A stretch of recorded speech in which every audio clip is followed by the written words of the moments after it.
안녕하세요. 저는 남편과 3년 전 이혼을 하고 현재 딸 하나를 키우고 있는 여자입니다. 저는 매일은 아니고 가끔 이곳에 들려서 올라온 사연을 듣고는 했는데요. 이런저런 사람들 사는 얘기를 듣다 보니 제 얘기도 이곳에 적어보면 어떨까 싶더라고요.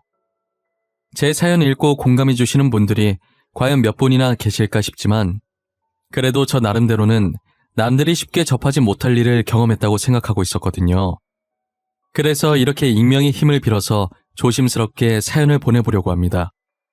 저는 이제껏 부유한 집안 형편에 내리막길 없이 늘 잔잔하게 평탄한 삶을 살아왔었어요. 하지만 그런 제 삶이 내리막길, 아니 가파른 절벽길이 생겨날 거라고는 상상조차 못했었어요. 어쩌다 제가 절벽길을 마주하게 됐는지 지금부터 여러분들께 들려드리려고 해요. 저는 지금으로부터 7년 전쯤에 평범한 직장인인 남편을 만나 결혼을 했었어요. 남편 집안은 엄청 부유하지도 그렇다고 가난하지도 않았어요. 흔히 볼 수 있는 되게 평범한 집안이었죠. 반면 저희 집안은 남편과 다르게 뼈대 있는 양반 가문의 부유한 집안이었어요. 아버지는 할아버지께서 남겨주신 회사를 운영하고 계시고 어머니는 전업주부셨어요. 가진 게 많은 분들이라 그런지 어떤 일이 닥쳐도 조급해하지 않고 늘 여유가 넘치셨어요. 평소에도 돈 많다고 유세를 떨지 않는 인자한 분들이셨죠. 제가 어릴 때부터 저희 부모님께서 공부 안 하는 말 대신 항상 하시던 말씀이 있었어요. 어딜 가든 항상 겸손한 자세를 취하고 돈이 먼저가 아니라 인품이 먼저라면서 누구를 만나든 모든 사람을 평등하게 대하고 예의를 갖추라고 하셨었죠. 저는 그런 가정교육을 받고 자라 지금도 저희 딸에게 이 말을 그대로 하고 있어요. 어른들 말 중에 사위사랑은 장모라는 말이 있잖아요. 저희 집안은 친정 어머니뿐만 아니라 친정 아버지도 남편을 많이 아끼고 좋아했었어요. 친딸인 제가 질투가 날 정도로 하루 종일 정서방 노래를 불렀었거든요. 좋은 게 생기면 저희 남편한테 제일 먼저 주고 가끔은 사고 싶은 거 사라고 돈도 턱턱 주시더라고요.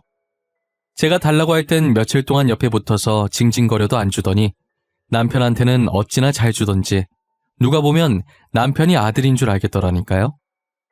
그래도 시댁 식구들과 남편이 평상시에 제게 잘해주셨기 때문에 싫진 않았어요. 오히려 부모님께서 저 대신 시댁을 챙겨줘서 늘 고마운 마음이 컸죠. 아버지는 늘 출장 갔다 오시면 남편 선물과 시부모님 선물을 사서 제게 챙겨주셨어요. 하나뿐인 딸 이렇게 점수 따서 이쁨 받아야 한다면서 말이에요. 그 덕분인지 저는 시집살이 하나 없이 공주 대접 받으면서 잘 지내고 있었어요. 남편은 항상 제가 일 마치고 집에 오면 수고했다고 팔이며 다리며 열심히 주물러주기 바빴고 시댁 식구들은 가끔 제가 시댁에 놀러가서 뭐라도 거들려고 하면 손 하나 까딱 못하게 하셨죠. 그렇게 행복한 신혼생활을 보낸 지 8개월 만에 제가 임신을 하게 된 거예요. 아이를 천천히 가질 생각이었는데 생각보다 빨리 찾아오는 바람에 저희 둘 다 당황했어요. 하지만 양가 부모님들은 저희와 다르게 경사났다면서 너무 좋아하시더라고요. 저희도 좋은 게 좋다고 이왕 임신한 거 정말 좋은 부모가 되겠다고 마음먹었죠. 제가 첫째가 딸이라는 소리를 듣고 혹시나 시부모님께서 서운해하시면 어쩌나 했는데 딸이면 어떠냐고 아들은 다음에 낳아도 된다면서 오히려 저를 더 걱정하시더라고요. 저를 친딸처럼 생각해 주시는 시부모님을 보고 괜히 눈물이 나서 아이처럼 소리내서 엉엉 울었어요. 그때가 식당이었는데 갑자기 제가 오니까 시부모님이 당황하셔서 어쩔 줄 몰라 하시더라고요. 그날 집 가는 길에 시어머니께서 말씀하시길 아들 못 낳아서 집 가면 구박받을까봐 우는 건 줄 아셨대요. 저는 그렇게 남편과 시댁 식구들의 사랑을 받으며 딸을 낳았어요. 딸이 어찌나 애교가 많은지 저희 집에서 웃음이 끊길 날이 없었어요. 얌전해서 잘 울지도 않고 잘 시간 되면 잘 자고 효녀가 따로 없었죠. 특히나 저희 애가 다른 애들과 다르게 사람을 잘 보고 잘 웃는데 웃는 모습이 얼마나 이쁜지 몰라요. 하루가 다르게 훌쩍 커가는 아이의 모습을 보는 재미에 살았었어요. 저희는 딸아이를 낳은 지 2년 만에 둘째를 임신하게 됐어요. 그런데 임신과 동시에 저희 아버지 사업이 망해서 전 재산을 다 날리게 된 거예요. 아마도 그때부터 시댁 식구의 본색이 드러나기 시작했던 것 같아요. 부자가 망해도 3대는 간다는 말이 있었는데 저희 가족은 어찌 된 게 3대는커녕 3일도 못 갈 만큼 재산이 모조리 다 날아갔더라고요. 그래도 불행 중 다행인 게 친정집만큼은 지켰더라고요. 저희 아버지 사업이 망한 뒤로 죽으라고 하면 죽는 신용이라도 했던 남편이 변하기 시작했어요. 평소에 돈 관리를 제가 하고 있었는데 이제 각자 하자고 하더라고요. 우리 돈 관리 당신이 했었잖아. 이제 각자 하기로 하자.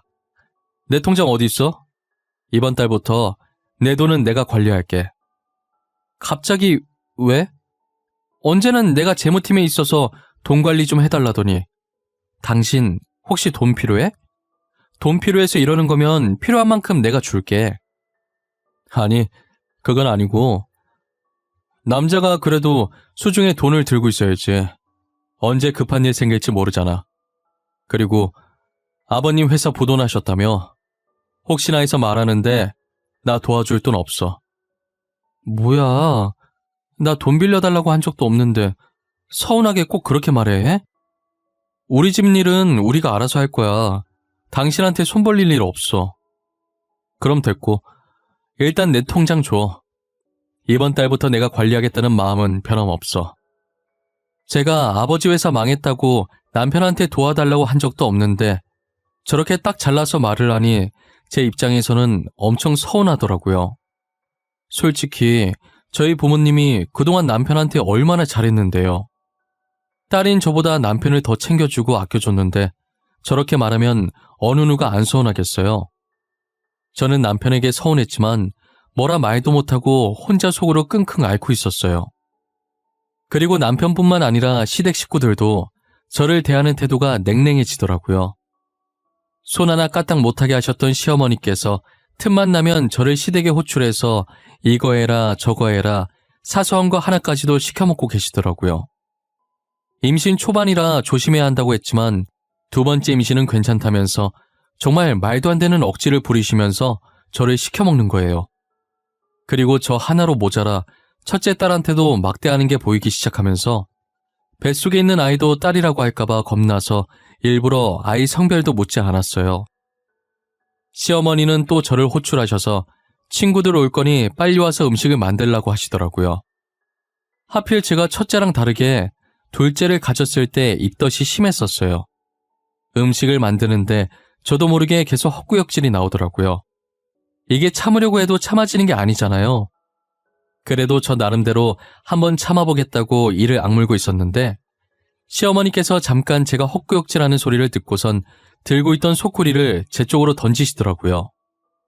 더럽게 음식 만들면서 뭐하는 짓이야? 왜? 아주 토를 해라 토를 해. 지금 내가 음식 좀 만들라고 했다고 시위하는 거야? 어머님 죄송해요. 제가 입덧이 심해서 참아보려고 했는데 참아지지가 않아서요. 진짜 일부러 그런 게 아니거든요. 헛구역질한 음식을 덜어서 어떻게 먹어? 다 갖다 버려! 하여튼간에 잘하는 게 하나도 없어. 저는 결국 했던 음식들을 다 버리고 다시 만들기 시작했어요. 이번엔 제 옆에 와서 음식을 집어 먹으시더니 맛이 이게 뭐냐고 손가락으로 머리를 미시더라고요. 제가 여기서 왜 이러고 있어야 하는지도 모르겠고 왜 이런 대접을 받고 있는지도 모르겠더라고요. 그땐 이게 다 저희 아버지 사업이 망해서 이러는 건 줄 정말 생각지도 못했었어요. 도대체 이게 무슨 영문인지도 모른 채 시댁 식구들한테 무작정 당하기 시작한 거예요. 임신 5개월 정도 됐을 때가 추석이었는데 정말 다시 떠올리고 싶지도 않은 기억이에요. 몸이 좋지 않아서 남편 먼저 보내놓고 저 혼자 뒤늦게 시댁으로 향했었어요. 남편은 시어머니께 말씀을 안 드린 건지 제가 들어가자마자 화를 내시더라고요. 네가 아직까지 부잣집 공주님인 줄 알아? 명절에 시댁에 와서 일을 도와야 할 거 아니야? 멀쩡한 며느리 두고 늙은 시애미가 이걸 다 준비해야겠어? 어머님 죄송한데 제가 몸이 안 좋아서 조금 늦었어요. 그리고 1시간밖에 안 늦었는데 그게 이렇게까지 화낼 일이에요? 당신 어머니한테 버릇없게 지금 이게 뭐 하는 짓이야? 그냥 죄송하다고 하면 끝날 일을 굳이 말 대답해야겠어? 당신이 아프다고 말만 해줬어도 어머님이 이렇게까지 화 안 내실 거 아니야. 내 말이 틀려? 내 말이 맞잖아. 아니다. 그냥 말을 말자. 싸울 힘도 없다. 너 지금 하늘 같은 남편한테 말버릇이 그게 뭐야? 너희 부모님이 그렇게 가르치셨어? 어? 어머님, 말 한번 잘 꺼내셨어요. 저희 부모님이 그동안 시댁 식구들한테 얼마나 잘했는데요. 기억 안 나세요? 그런데 어떻게 저한테 이런 식으로 하실 수가 있어요? 시어머니 입에서 저희 부모님 얘기 나오니까 순간 울컥하더라고요. 그동안 저희 부모님이 얼마나 잘해주셨는데 지금 시어머니께서 저한테 이러나 싶어서요. 저는 정말 틀린 말 한 거 없다고 생각했는데 어디에 화가 나신 건지 시어머니께서는 제 말이 끝나기가 무섭게 제 뺨을 때리시더라고요. 저는 부어오르는 뺨을 어루만지면서 그대로 시댁을 빠져나와 친구 집으로 갔어요. 발갛게 달아오른 뺨을 보고 괜히 부모님께서 걱정하실까봐 대충 몸이 안 좋아서 못 간다고 말하고 연휴 끝날 때까지 친구 집에서 지냈었어요.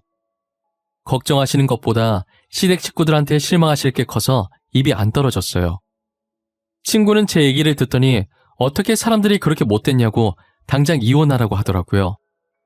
저도 당장 이혼하고 싶었지만 아이들이 있으니 그게 마음처럼 쉽게 안 되는 거예요. 저만 참으면 다 괜찮을 것 같다는 아니란 생각을 하면서 지냈어요. 어찌저찌 시댁 식구들의 횡포를 견디고 둘째를 출산하게 됐어요. 둘째를 낳고 보니 남편을 쏙 빼닮은 아들이더라고요. 아들 얼굴이 보고 싶지 않을 정도로 남편과 많이 닮았었어요. 그러면 안 됐는데 산후조리원에서 입원하는 동안 한 번도 아들 얼굴을 보지 않았어요. 시어머니께서는 손자라고 아주 좋아 죽더라고요. 집으로 아들을 데리고 돌아왔을 때 저희 딸이 동생 보려고 다가가면 시어머니께서 못 보게 막더라고요. 더러운 손으로 만지는 거 아니라는 둥, 애 얼굴 닳는다는 둥, 이상한 말을 하면서 딸에게 화내시더라고요. 저는 그대로 딸을 안아들고 친정집으로 도망을 왔었어요. 연락도 없이 갑자기 저 혼자 딸아이를 안고 오니 친정 부모님께서는 당연히 놀라셨죠. 그간 시댁에 있었던 일을 전부 친정 부모님께 말씀드렸어요.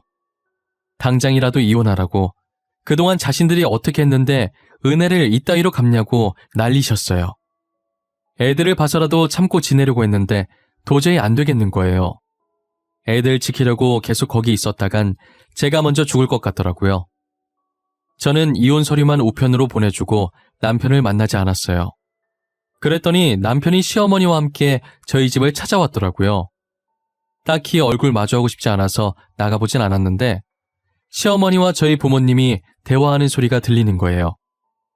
따님이 이혼 서류를 저희 집으로 보냈던데 알고 계십니까? 이혼 서류를 보내도 저희가 보내야지 무슨 이런 어이없는 경우가 다 있답니까? 저희 딸이 이혼 서류 보낸 게 왜요? 보내면 안 되는 이유라도 있습니까? 당신들이 뭐 잘난 게 있다고 저희 집까지 찾아오셨어요? 까놓고 말해서 사업이 망하고 이제 아무것도 없는 따님을 계속 걷어주면 감사하다고 해야죠. 감사하다고는 못할 망정 이혼 서류를 보내니 정말 저희 입장에서 황당하네요. 혹시 사돈께서는 입으로 똥 싸는 게 취미십니까? 누가 누굴 걷어줘요? 그럼 저희가 이제껏 쥐뿔도 없는 그쪽 아들 걷어준 건 생각이 안 나시나 봐요? 저기요 사돈, 제가 입으로 뭘 싸요? 지금 고개 숙여야 할 사람이 누군데 이러실까? 지금 저희가 사돈네들보다 위에 있는 것 같은데 안 그래요? 미안한데 이 집만 해도 당신들이 가진 재산보다 많아요. 저희는 손해볼 거 전혀 없는데. 어차피 이혼하는 건 애들 문제인데 언제까지 마마보이처럼 어머니가 나서게 할 건가 정서방? 뭐? 누가 마마보이라는 거야? 그리고 지금 당신 딸도 안 나오고 당신이 나서고 있잖아. 왜 나는 나서면 안 되는 건데? 어? 아우 시끄러. 저기요 아주머니. 아주머니께서 이때까지 저희 귀한 딸 괴롭혔다면서요. 지금까지 딸 혼자 당신들이랑 맞섰는데 처음으로 우리가 나서는 것도 안 되나? 시어머니께서는 빽빽 소리만 지를 줄 알았지 저희 어머니한테 한마디를 못 이기더라고요. 어휘력이 딸리니 아무 말도 못하고 씩씩거리기만 하시다가 자기 성질에 못 이겨 당장 이혼시키겠다고 하면서 남편을 데리고 나가는 거예요. 그러더니 나중에 다시 어머니한테 연락해서 손녀는 데리고 가든가 말든가 알아서 하고 손자는 자기 핏줄이라면서 절대 못 준다고 했다더라고요. 누가 들으면 제가 딸을 어디서 주워온 줄 알겠더라니까요. 아들이 남편이랑 너무 쏙 빼닮아서 어차피 데려오고 싶은 마음도 없었어요. 그렇게 저희는 합의 이혼을 했고 혼인 파탄의 책임이 시댁에게 조금 더 있다고 판정이 나서 저는 위자료를 조금 챙기고 완전히 헤어졌어요. 혼자서 딸아이를 키우게 됐지만 어릴 때부터 워낙 순했기 때문에 크게 어려움은 없었어요. 저희 부모님 말도 얼마나 잘 듣던지 이쁨 받으면서 잘 자라고 있었죠. 그리고 아버지께서는 어떻게든 집안을 다시 살려보겠다고 아등바등 거리셨어요. 평생 회사에 앉아만 계시다가 난생 처음 몸쓰는 막노동을 해보셨어요. 역시 나이도 있으시고 고된 일을 처음 해보시니 하루 만에 알아놓으셨더라고요. 어머니도 식당 일을 하셨지만 좀처럼 집안이 일어날 기미가 안 보였어요. 끝까지 친정집을 지켜보려고 했는데 결국 그 집을 팔고 이사를 가기로 결정했어요. 그런데 어차피 집이 크니까 파는 것보단 그 집을 다른 사람한테 월세나 전세를 주고 그 돈으로 두 분이서 살만한 원룸이나 투룸을 구하는 게 낫겠다는 생각이 드는 거예요. 제가 계산을 해보니 그렇게 해도 돈이 남았었거든요. 부모님은 제 말처럼 본가를 다른 사람에게 월세 내어주고 그 돈으로 투룸 월세를 구하셨어요. 그리고 저희는 이사갈 준비를 하려고 짐을 싸고 있었죠. 이삿짐 정리를 하는데 서랍 안에 자물쇠로 잠긴 낡은 상자가 하나 나오더라고요. 자물쇠 비밀번호를 알아야 하는데 아무도 비밀번호를 몰라서 결국 칼로 상자를 잘라버렸어요.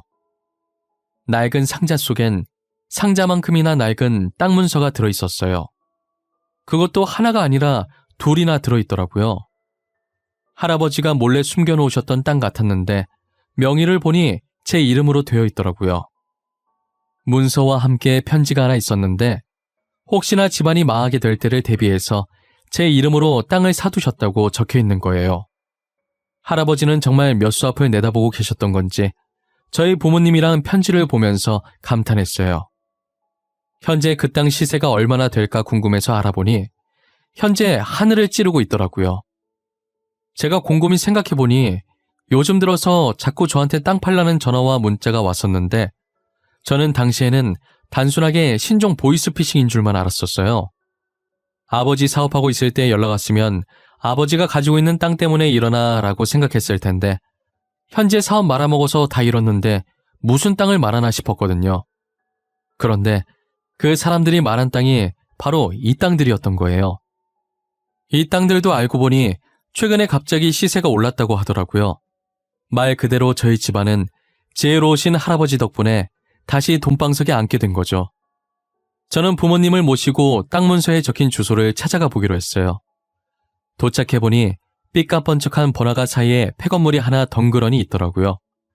저희도 지나가다 한 번씩 본 적이 있는 건물이었어요. 도대체 저기는 나중에 뭘 하려고 저렇게 해놨나 했었는데 그게 제 건물이었던 거죠. 저는 폐건물을 보다가 가방에서 통장을 꺼내 그동안 일하면서 모았던 돈이라고 아버지께 주면서 그동안 키워줘서 감사하다고 건물 리모델링해서 이제 임대료 받아 먹으면서 편하게 지내라고 했어요. 아버지는 떨리는 손으로 제 통장을 받으시더니 통장에 얼굴을 묻고 우시더라고요. 어머니도 그 모습을 보고선 조용히 뒤돌아서 흐르는 눈물을 훔치셨어요. 우리 귀한 딸 코 묻은 돈을 내가 이걸 어떻게 받아? 돈은 또 언제 이렇게 모은 거야? 나 이거 못 받아. 절대 못 받아. 어떻게 모은 돈인데 내가 덥석 받아? 아빠, 그런 것 치곤 지금 너무 자연스럽게 아빠 손에 들려있는 것 같지 않아? 그냥 받아. 딸이 주는 선물이야. 그동안 이렇게 키워준 것도 고맙지 뭐. 그래. 일단 네가 나한테 그렇게 주고 싶다고 하니 받기는 할 텐데 언제 이렇게 모은 거야? 생활비로도 모자랐을 텐데. 아빠 딸 재무팀에서 일하잖아. 그래서 돈 관련된 건 엄청 철저한 거 알지? 쓸데없는 거 안 사고 모으면 그만큼 모을 수 있어. 그래도 나 하고 싶은 건 하고 살았다. 아버지가 너무 속상해하면서 오시길래 오히려 제가 더 덤덤한 척, 씩씩한 척 했어요. 사실 하고 싶은 거나 사고 싶은 게 있어도 참고 최대한 아끼고 아껴서 모은 돈이었거든요. 언젠간 부모님께 선물로 드리고 싶어서 따로 모아왔던 돈이었어요. 이렇게 쓰일 줄은 몰랐는데 그래도 기분이 정말 좋더라고요. 아버지는 투룸으로 이사 가려던 것도 취소하고 다시 본가로 돌아가 제가 준 돈으로 건물을 다 뜯어 고치고 임대료를 받으면서 지내고 있었어요. 딸이 선물해준 건물이라면서 어찌나 애지중지 여기시던지 제가 용역업체를 쓰라고 해도 본인들이 직접 청소하겠다고 고집을 피우더라고요. 아무리 말해도 안 들으셔서 결국 저도 두 손 두 발 다 들었어요. 그러다 예기치 못한 장소에서 평생 마주치고 싶지 않았던 사람들을 마주하게 됐는데요. 모두가 예상하셨듯 그 사람들은 바로 저희 전 남편과 전 시어머니셨어요. 그날도 어김없이 청소하러 나가셨다는 말에 같이 점심 먹으려고 부모님을 찾아갔어요. 제가 건물 앞에 거의 다다랐을 때 어느 한 식당에서 전 남편과 전 시어머니가 나오더라고요. 알고 보니 저희 건물 옆에 새로 생긴 식당이 전 남편 가게였어요.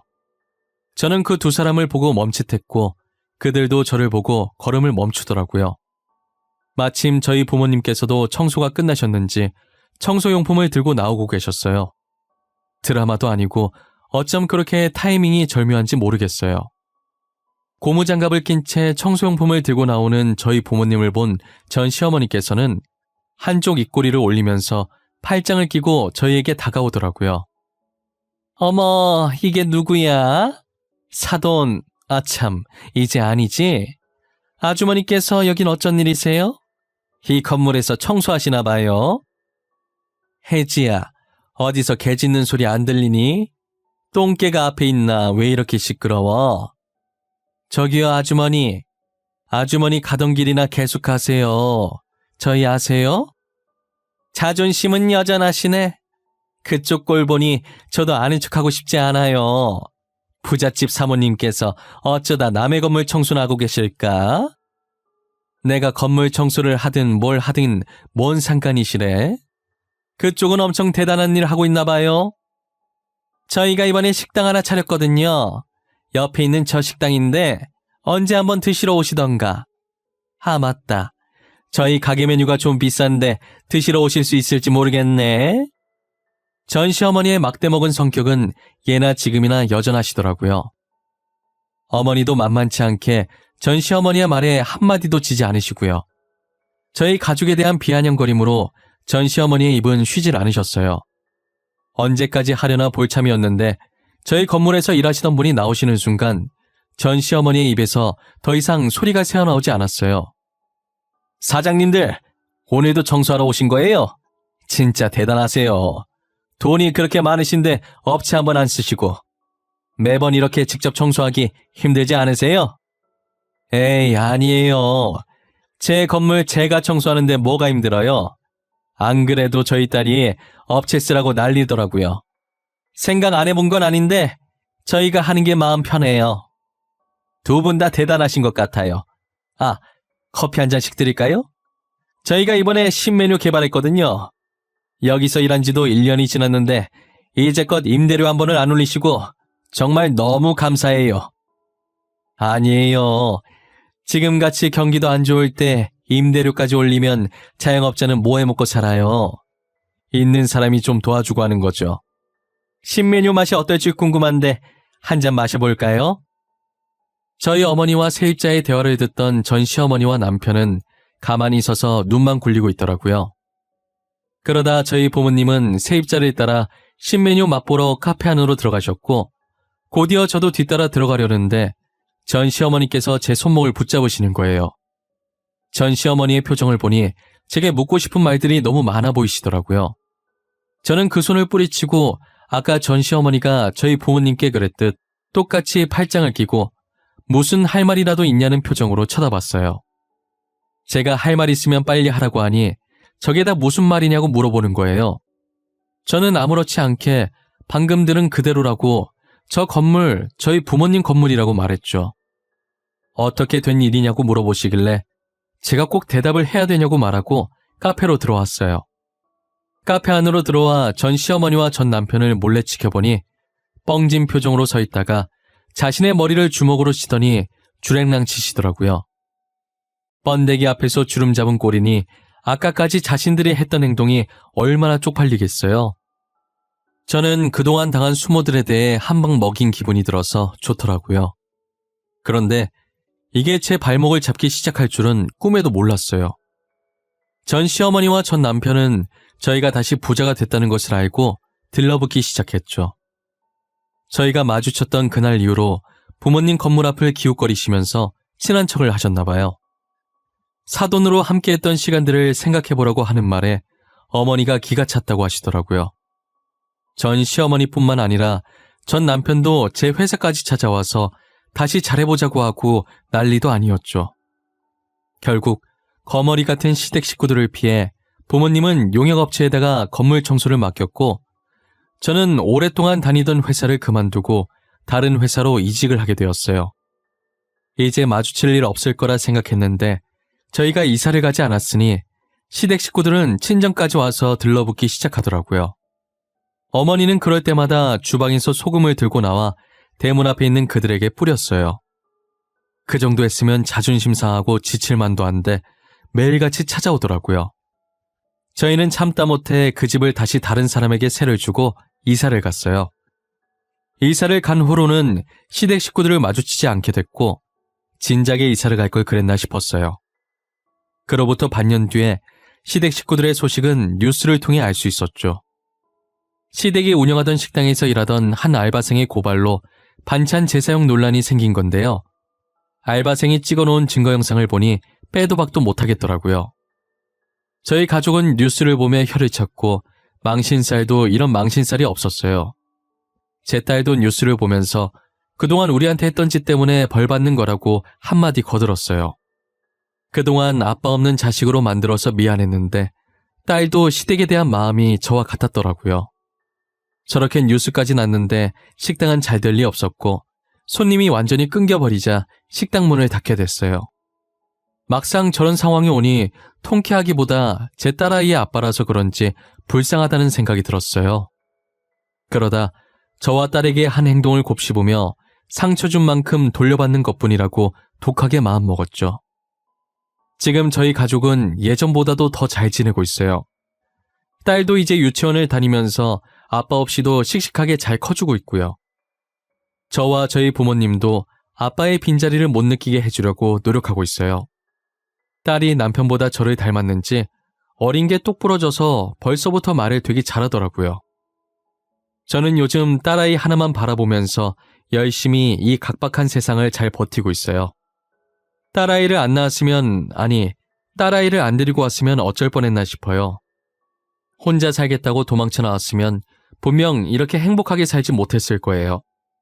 저는 딸아이가 지금처럼 저희와 추억 많이 쌓으면서 행복하고 씩씩하게만 자라주었으면 좋겠어요. 공부 못해도 되니까 오래오래 제 옆에 있으면서 건강만 했으면 하는 바람입니다. 여러분들도 실패했다고 바로 좌절하지 마세요. 저희 가족처럼 언젠가는 정말 특별한 행운이 찾아올 거예요. 제 이야기는 여기까지입니다. 여기 계신 모든 분들이 행복한 꽃길만 걸으셨으면 해요. 제 긴 이야기를 들어주셔서 정말 감사하고 늘 건강하세요.